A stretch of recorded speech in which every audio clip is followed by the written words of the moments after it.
Good evening, and welcome to Third Church of Christ Scientist of New York City. Let's begin with singing hymn number 291. I'll read the second verse. What thou shalt today provide, let me as a little child receive. What tomorrow may betide, calmly to thy wisdom leave. 'Tis enough that thou wilt care. Why should I the burden bear? Number 291.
I'll read from the Bible and from the Christian Science textbook, Science and Health with Key to the Scriptures by Mary Baker Eddy.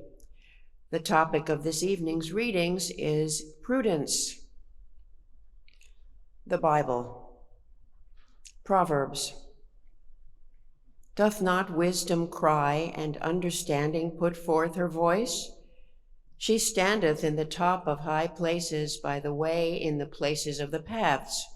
She crieth at the gates, at the entry of the city, at the coming in of the doors. Unto you, O men, I call, and my voice is to the sons of man. O ye simple, understand wisdom, and ye fools, be ye of an understanding heart. Hear, for I will speak of excellent things, and the opening of my lips shall be right things. For my mouth shall speak truth, and wickedness is an abomination to my lips. All the words of my mouth are in righteousness. There is nothing froward or perverse in them. They are all plain to him that understandeth, and right to them that find knowledge. Receive my instruction, and not silver, and knowledge rather than choice gold. For wisdom is better than rubies, and all the things that may be desired are not to be compared to it. I, wisdom, dwell with prudence. The wisdom of the prudent is to understand his way, but the folly of fools is deceit. The simple believeth every word, but the prudent man looketh well to his going. The simple inherit folly, but the prudent are crowned with knowledge. Isaiah.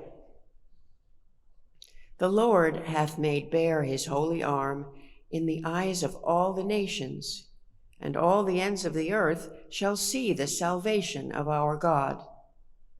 Depart ye, go ye out from thence, touch no unclean thing, go ye out of the midst of her, be ye clean that bear the vessels of the Lord.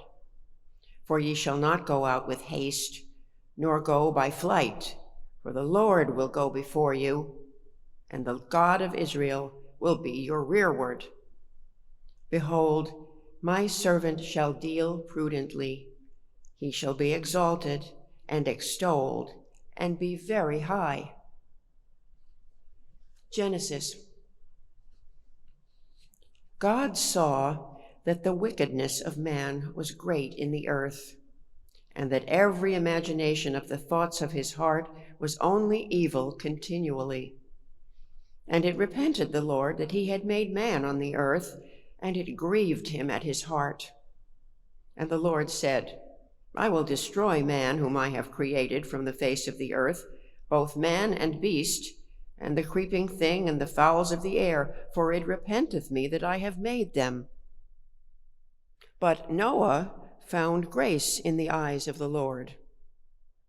The earth also was corrupt before God, and the earth was filled with violence. And God looked upon the earth, and behold, it was corrupt. For all flesh had corrupted his way upon the earth. And God said unto Noah, The end of all flesh is come before me, for the earth is filled with violence through them, and behold, I will destroy them with the earth. Make thee an ark of gopher wood. Rooms shalt thou make in the ark, and shall pitch it within and without with pitch. And this is the fashion which thou shalt make it of. The length of the ark shall be 300 cubits, the breadth of it 50 cubits, and the height of it 30 cubits. A window shalt thou make to the ark, and in a cubit shalt thou finish it above. And the door of the ark shalt thou set in the side thereof, with lower, second, and third stories shalt thou make it. And behold, I, even I, do bring a flood of waters upon the earth, to destroy all flesh, wherein is the breath of life from under heaven, and everything that is in the earth shall die. But with thee will I establish my covenant, and thou shalt come into the ark, thou and thy sons, and thy wife, and thy sons' wives with thee.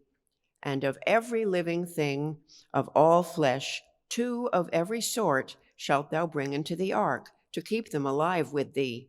They shall be male and female.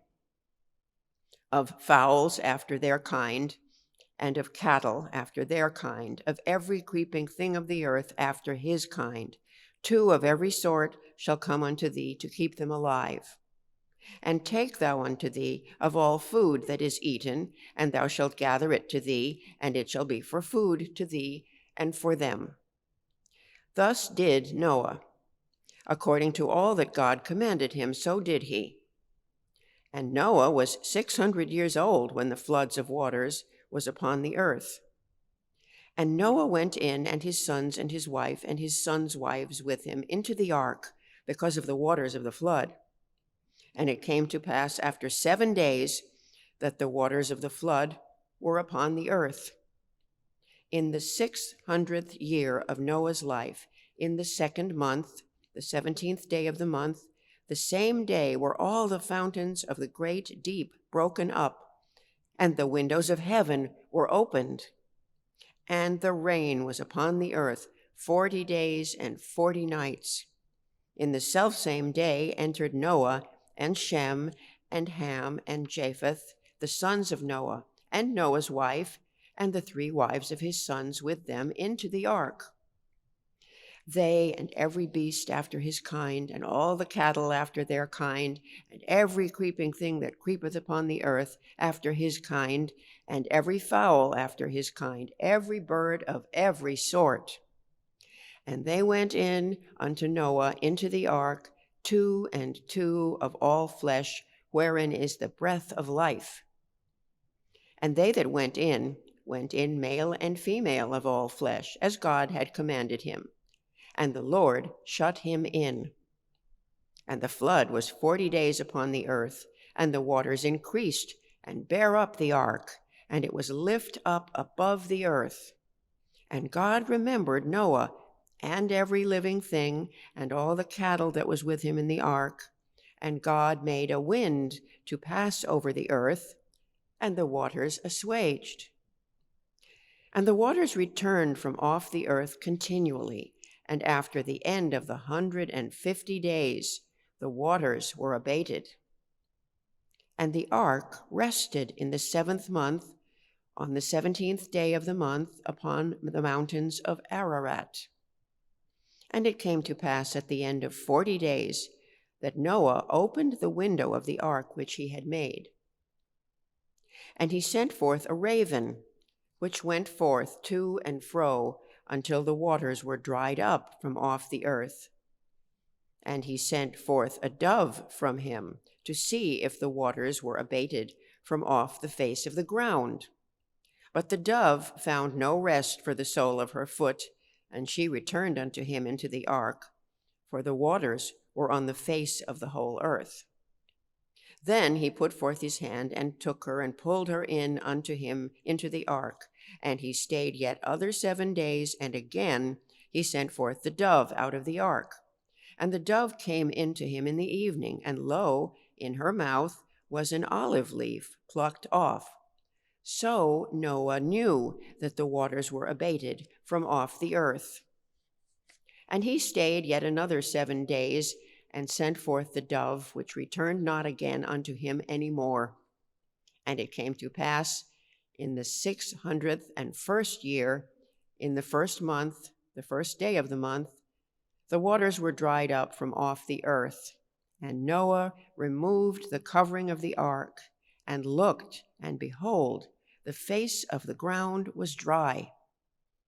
And God spake unto Noah, saying, Go forth of the ark, thou and thy wife, and thy sons wives with thee. Bring forth with thee every living thing that is with thee, of all flesh, both of fowl and of cattle, and of every creeping thing that creepeth upon the earth, that they may breed abundantly in the earth, and be fruitful, and multiply upon the earth. And Noah went forth, and his sons, and his wife, and his sons' wives with him, every beast, every creeping thing, and every fowl, and whatsoever creepeth upon the earth after their kinds, went forth out of the ark. And Noah builded an altar unto the Lord, and took of every clean beast and of every clean fowl, and offered burnt offerings on the altar. Matthew. Jesus went about all the cities and villages, teaching in their synagogues, and preaching the gospel of the kingdom, and healing every sickness and every disease among the people. But when he saw the multitudes, he was moved with compassion on them, because they fainted, and were scattered abroad as sheep having no shepherd. Then saith he unto his disciples, The harvest truly is plenteous, but the laborers are few. Pray ye therefore the Lord of the harvest, that he will send forth laborers into his harvest. And when he had called unto him his 12 disciples, he gave them power against unclean spirits to cast them out, and to heal all manner of sickness and all manner of disease. These 12 Jesus sent forth and commanded them, saying, Go not into the way of the Gentiles, and into any city of the Samaritans enter ye not, but go rather to the lost sheep of the house of Israel. And as ye go, preach, saying, The kingdom of heaven is at hand. Heal the sick, cleanse the lepers, raise the dead, cast out devils. Freely ye have received, freely give. Provide neither gold nor silver nor brass in your purses, nor scrip for your journey, neither 2 coats, neither shoes, nor yet staves, for the workman is worthy of his meat. And into whatsoever city or town ye shall enter, inquire who in it is worthy, and there abide till ye go thence. And when ye come into an house, salute it. And if the house be worthy, let your peace come upon it. But if it be not worthy, let your peace return to you. And whosoever shall not receive you, nor hear your words, when ye depart out of that house or city, shake off the dust of your feet. Behold, I send you forth as sheep in the midst of wolves. Be ye therefore wise as serpents, and harmless as doves. I'll now read correlative passages from Science and Health with Key to the Scriptures by Mary Baker Eddy. It is the prerogative of the ever-present divine mind and of thought which is in rapport with this mind to know the past, the present, and the future. Acquaintance with the science of being enables us to commune more largely with the divine mind, to foresee and foretell events which concern the universal welfare, to be divinely inspired, yea, to reach the range of fetterless mind. Students are advised by the author to be charitable and kind, not only towards differing forms of religion and medicine, but to those who hold these differing opinions. Let us be faithful in pointing the way through Christ as we understand it, but let us also be careful always to judge righteous judgment and never to condemn rashly. Whosoever shall smite thee on thy right cheek, turn to him the other also. That is, fear not that he will smite thee again for thy forbearance. If ecclesiastical sects or medical schools turn a deaf ear to the teachings of Christian Science, then part from those opponents, as did Abraham when he parted from Lot, and say in thy heart, let there be no strife, I pray thee, between me and thee, and between my herdmen and thy herdmen, for we be brethren. Immortals, or God's children in divine science, are one harmonious family. But mortals, or the children of men in material sense, are discordant and ofttimes false brethren. The teacher must make clear to students the science of healing, especially its ethics, that all is mind, and that the scientist must conform to God's requirements. Also, the teacher must thoroughly fit his students to defend themselves against sin and to guard against the attacks of the would-be mental assassin who attempts to kill morally and physically. No hypothesis as to the existence of another power should interpose a doubt or fear to hinder the demonstration of Christian Science. Unfold the latent energies and capacities for good in your pupil. Teach the great possibilities of man endued with divine science. Christian Science silences human will, quiets fear with truth and love, and illustrates the unlabored motion of the divine energy in healing the sick. We weep because others weep. We yawn because they yawn. And we have smallpox because others have it. But mortal mind, not matter, contains and carries the infection. When this mental contagion is understood, we shall be more careful of our mental conditions and we shall avoid loquacious tattling about disease as we would avoid advocating crime. Stand porter at the door of thought. Admitting only such conclusions as you wish realized in bodily results, you will control yourself harmoniously. When the condition is present which you say induces disease, whether it be air, exercise, heredity, contagion, or accident, then perform your office as porter and shut out these unhealthy thoughts and fears. Exclude from mortal mind the offending errors. Then the body cannot suffer from them. The issues of pain or pleasure must come through mind, and, like a watchman forsaking his post, we admit the intruding belief, forgetting that through divine help we can forbid this entrance. The body seems to be self-acting only because mortal mind is ignorant of itself, of its own actions, and of their results, ignorant that the predisposing, remote, and exciting cause of all bad effects is a law of so-called mortal mind, not of matter. Mind is the master of the corporeal senses and can conquer sickness, sin, and death. Exercise this God-given authority. Take possession of your body and govern its feeling and action. Rise in the strength of spirit to resist all that is unlike good. God has made man capable of this, and nothing can vitiate the ability and power divinely bestowed on man. Be firm in your understanding that the divine mind governs, and that in science, man reflects God's government. Have no fear that matter can ache, swell, and be inflamed as the result of a law of any kind, when it is self-evident that matter can have no pain nor inflammation.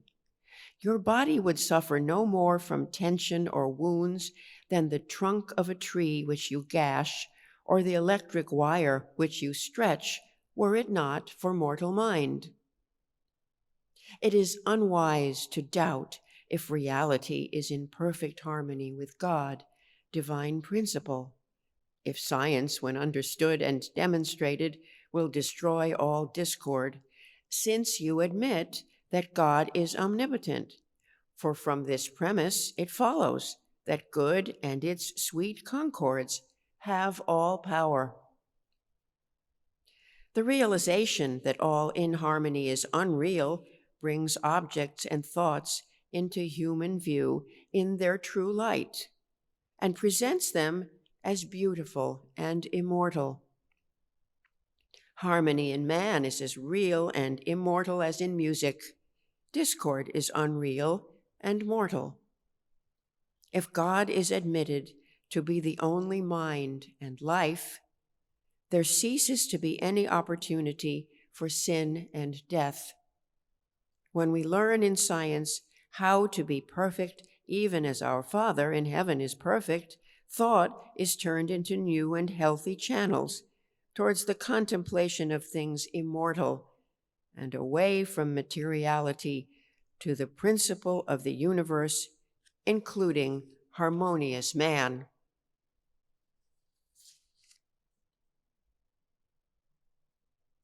Let's pray together silently for a few moments, and then pray aloud together the Lord's Prayer.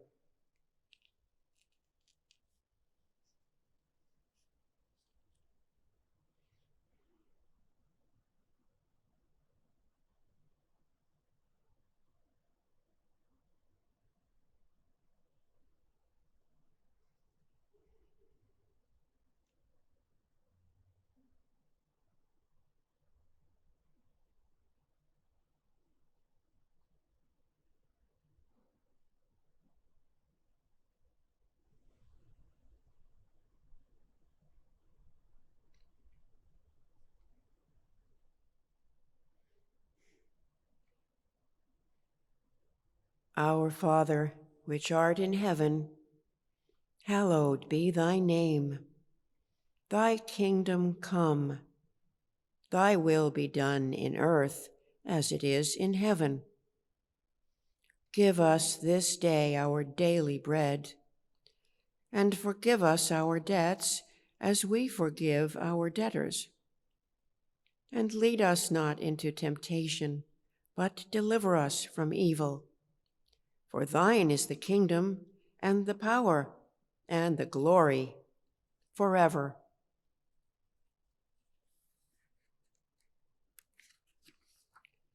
Let's sing hymn number 65.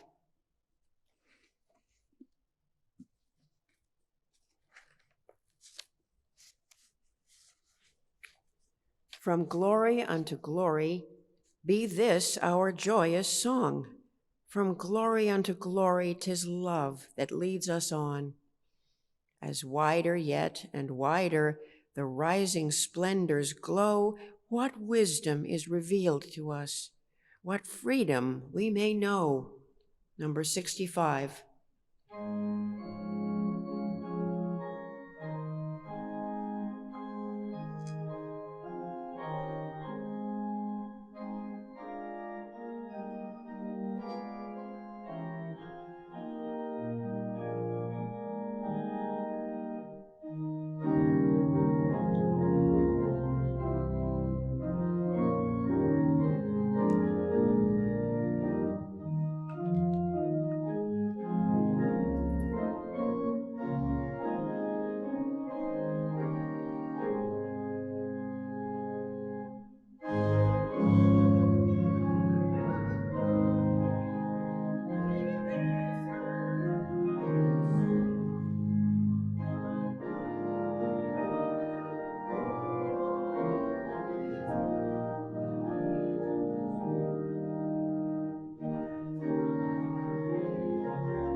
This church is a branch of the Mother Church, the First Church of Christ Scientist in Boston, Massachusetts.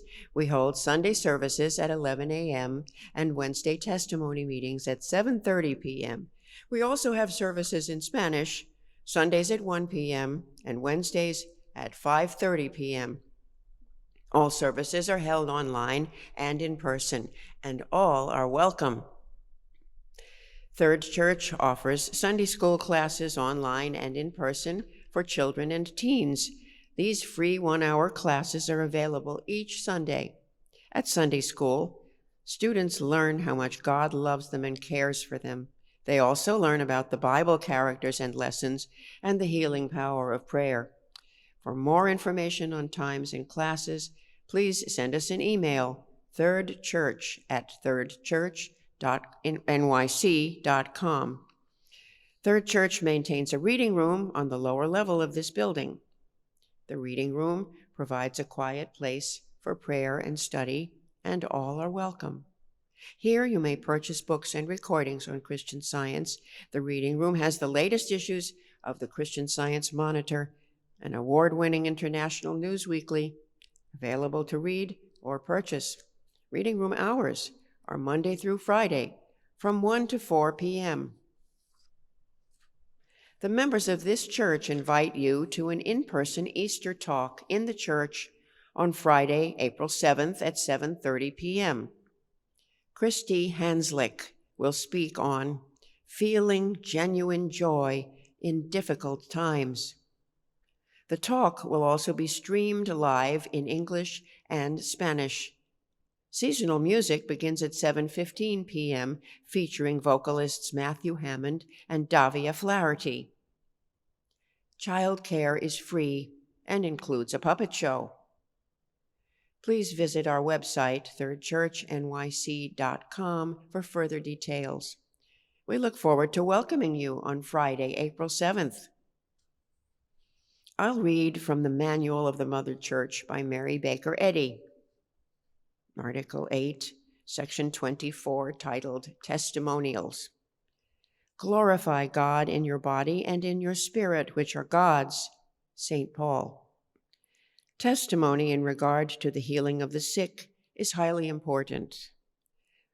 More than a mere rehearsal of blessings, it scales the pinnacle of praise and illustrates the demonstration of Christ, who healeth all thy diseases. Psalm 103:3. This testimony, however, shall not include a description of symptoms or of suffering, though the generic name of the disease may be indicated. This bylaw applies to testimonials which appear in the periodicals and to those which are given at the Wednesday evening meeting. Christian Science is practical and it heals. Our meeting is now open for all to share experiences of healing and spiritual insights that prove God's ever-presence and power in their lives. If you're listening by telephone, press *6 and wait until your line is muted. Please speak directly into the microphone of your phone, as your message will be easier to hear if you do not use the speaker function. If you're watching via Zoom, you can choose the raise your hand icon or unmute yourself and speak. Thank you very much. Lovely readings and prudence. And to material sense, what we do spiritually is not very prudent. And to spiritual sense, material sense is not prudent. And what may seem very unintelligent to material sense is really the most intelligent thing we can do. A number of years ago, I was working up in Boston for one of the second largest insurance companies. They had purchased John Hancock, and I was working down in Copley Square as a consultant there. And while I was there, I decided to attend the Mother Church. I stayed at the Midtown Hotel right across from the Mother Church. It was a beautiful, beautiful time. And I went to the Mother Church services. They were holding the Wednesday night meetings then in the original Mother Church. And much like the reader does here, the reader there announced the topic of the Wednesday night service before the service. And the topic was the Mideast situation. And it was all about, the readings were all about that. And I had been working and a lot about terrorism. And I had been working with the idea that, and I got up and gave a testimony to this effect, that I had been in Vietnam and I had encountered, situations where you're face to face with the enemy, as they say. And what do you do? And I said to them in the testimony that there's no defense against terrorism. There is absolutely no material, physical way you can protect yourself against a terrorist.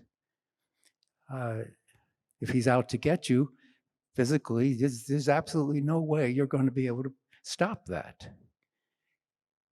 I said the only defense against terrorism is to love the terrorist. You have to love the terrorist. That doesn't sound very prudent, but I said, you have to love the terrorist, and the terrorist has no defense against love. We see in Revelation that it's a lamb. The lamb of love slays the dragon because the dragon can't war with it. So that the terrorist, the only defense against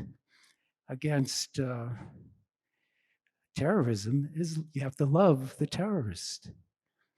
I don't know if I mentioned before, but I was on an ambush once in Vietnam. We were called out.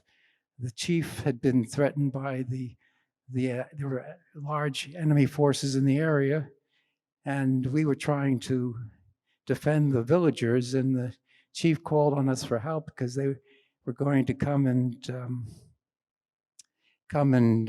kill all the men and children and rape the women if they didn't get the rice crop.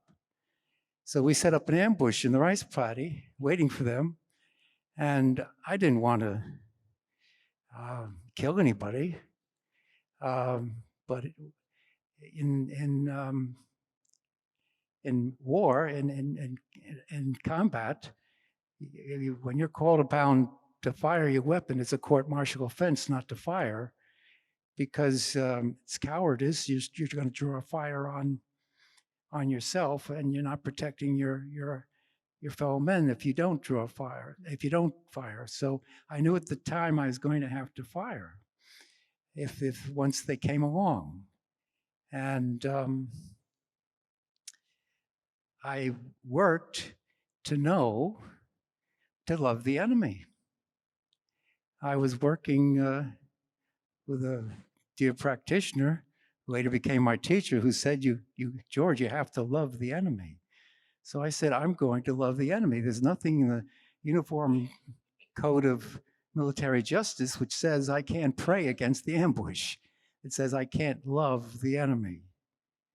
Well, we pulled watches through the night. My turn came, and morning came, and nobody had ever come. And we found out that, yes, there was some activity late at night, but they turned back. They never came. And to me, there was a small incidence of love. And so I gave that testimony at that Wednesday night at the Mother Church, and saying that we have to love the terrorist. And I went back to my motel. I wasn't watching TV or anything. I was just working. The next day, I went up to my office and logged onto the computer, and immediately I saw a news flash. Jill Carroll had been released. Jill Carroll was a Monitor correspondent, Christian Science Monitor correspondent, that had been kidnapped by the terrorists. And her fate was very concerning. She had just been released. Chills just went up and down my spine. And so same happened to other people I talked to. The next week, Wednesday, the Mother Church took out a full ad in the Boston Globe inviting the entire community of Boston to the Wednesday night meeting to give gratitude. And it was held in the main edifice, the extension. And at the time, I knew that idea of loving the terrorists is gonna rattle a few cages. And sure enough, and at that meeting, they acknowledged that her release was a result of that idea of loving the terrorists. Um, wonderful, a wonderful article in periodicals by Paul Stark Seeley, Neither Villain Nor Victim, shows that it's a pair event. You can't be a victim if you refuse to see a villain.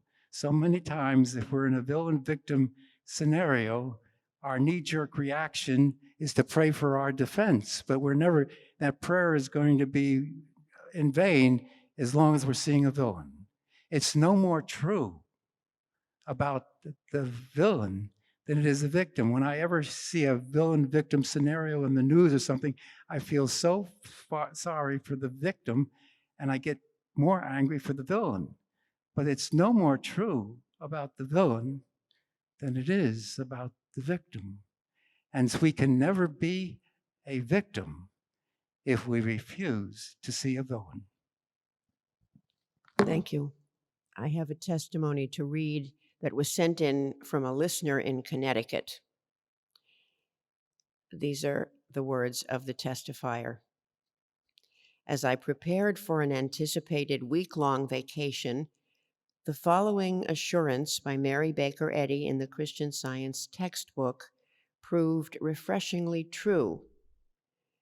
The author of Science and Health writes, "If divine love is becoming nearer, dearer, and more real to us, matter is then submitting to spirit."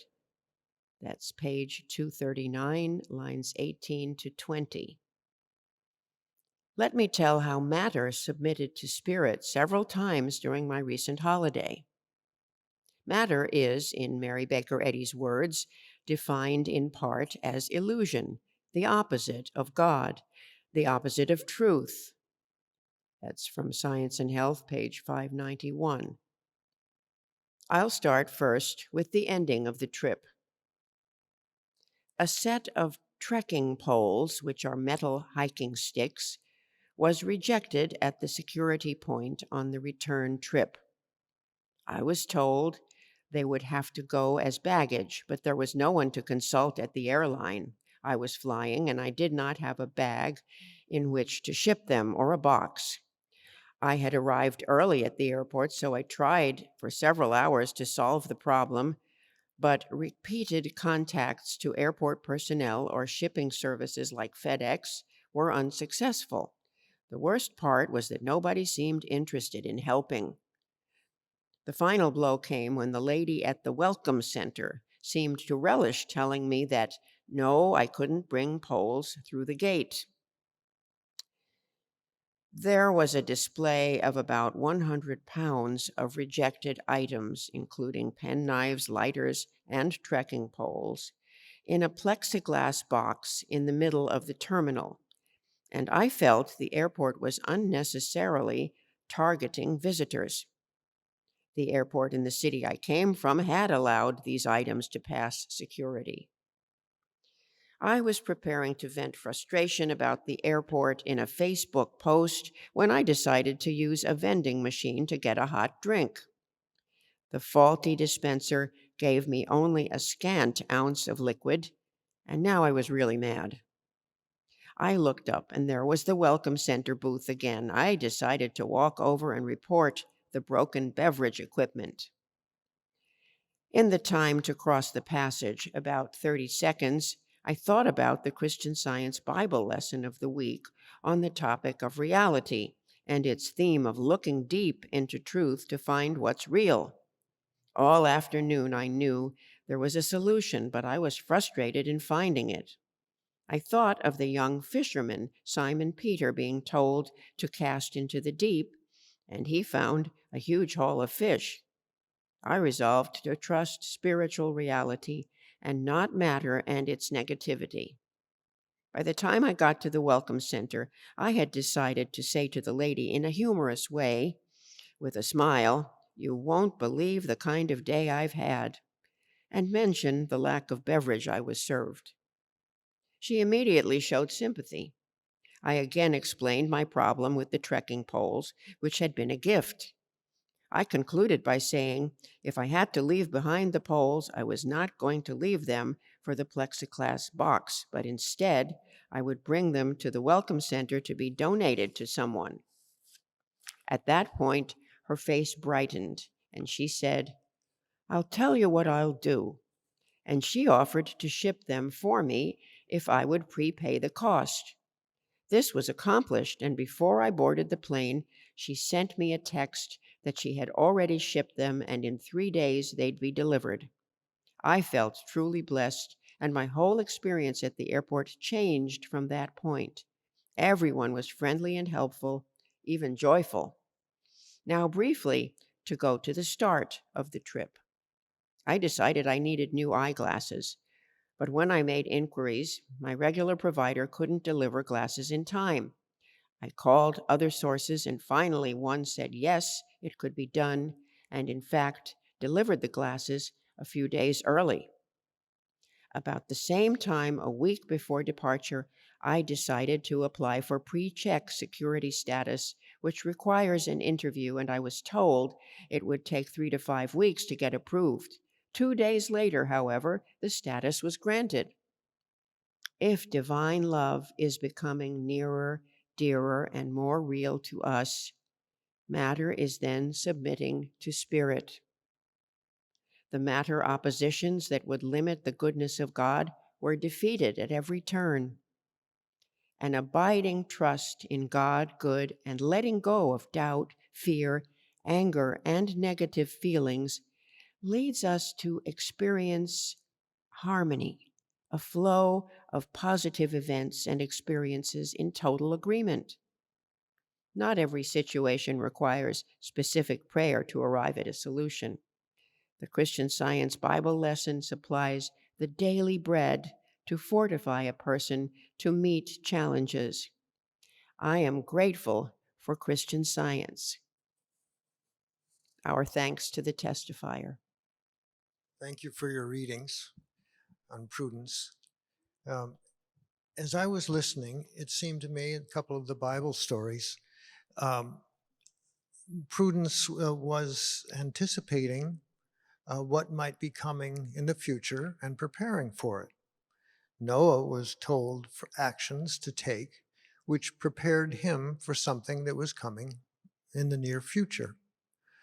Similarly, when Jesus was talking to his disciples and telling them how to pack or not pack, as it were, he was preparing them for the future, what things that were coming up. He was giving them advice, and they were preparing mentally for what was coming soon. I think the great benefit of church and reading the Bible lessons and sharing in the community of singing prepares us for the future in a way. The best way to prepare for the future is to have a very clear sense of what our goals are, that for which we're striving, that for which we're seeking. Of course, Mrs. Eddy tells us our greatest need is the prayer of fervent desire for growth in grace, expressed in patience, meekness, love, and good deeds. Those are spiritual goals and the growth in grace. And I think in my understanding of growing in grace is putting aside a sense of self separate from God and identifying properly as being the reflection or the child of God, of seeking to be and to hold thought in accord with the mind that Christ Jesus illustrated, being in accord with his Father. The previous speaker spoke well that what seems prudent to material sense seems foolishness in spirit, and vice versa.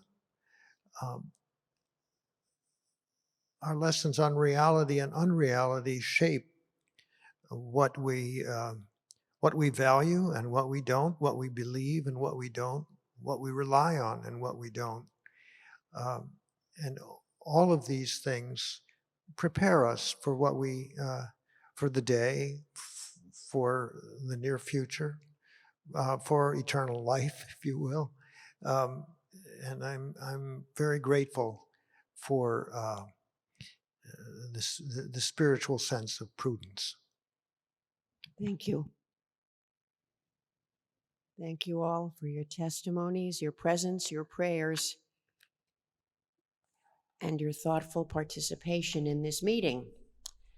We'll conclude with singing hymn number 58. This is the Ode to Joy from Beethoven's Ninth Symphony. And I will read the poem, words by Elizabeth C. Adams, that constitute the hymn. Father, we, thy loving children, lift our hearts in joy today, knowing well that thou wilt keep us ever in thy blessed way.